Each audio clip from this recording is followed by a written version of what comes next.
বলেন قال رسول الله صلى الله عليه وسلم كل امتي يدخلون الجنه الا من ابى আল্লাহর হাবিব সাল্লাল্লাহু আলাইহি ওয়াসাল্লাম বলেন সমস্ত উম্মতরা হলো জান্নাতি ইল্লা মান আবা, যারা আমাকে অস্বীকার করে তারা ব্যতীত, তারা ব্যতীত, তারা ব্যতীত।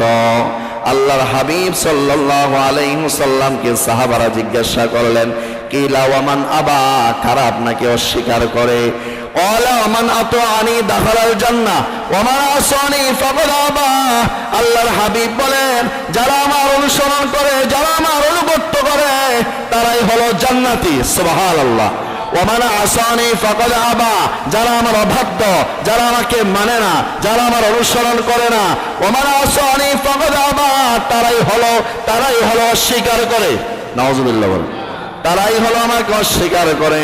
এই হাদিসের ভিতর তাহলে রাসূল বললেন যারা আমাকে মানে ওরাই হলো জান্নাতি, যারা আমার অনুসরণ করে। যারা আমার অনুসরণ করে না, যারা আমার অবাধ্য হয় বলতে আমার সুন্নাহ অনুযায়ী নিজের জীবনকে পরিচালনা করে না, ওরা কখনো জান্নাতে যাবে না, ওরাই হলো অস্বীকারী। নাউযুবিল্লাহ। এই জন্য নবীকে ভালোবাসার মাপকাঠি নবীর কি? সুন্নাহ। নবীর সুন্নাহ অনুযায়ী জীবনকে পরিচালনা করা।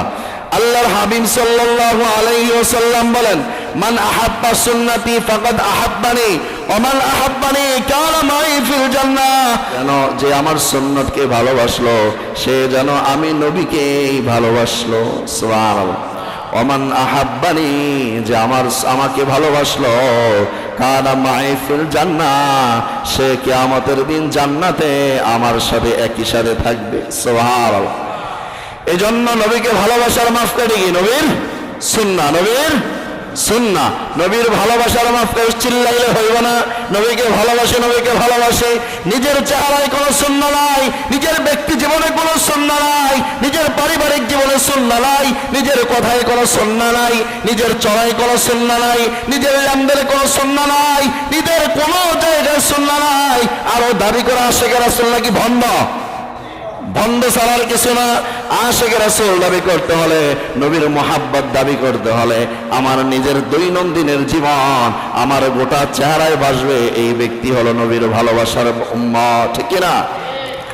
এই জন্য নবীকে ভালোবাসার মাপকাঠি হলো নবীকে সুন্নতকে মানা।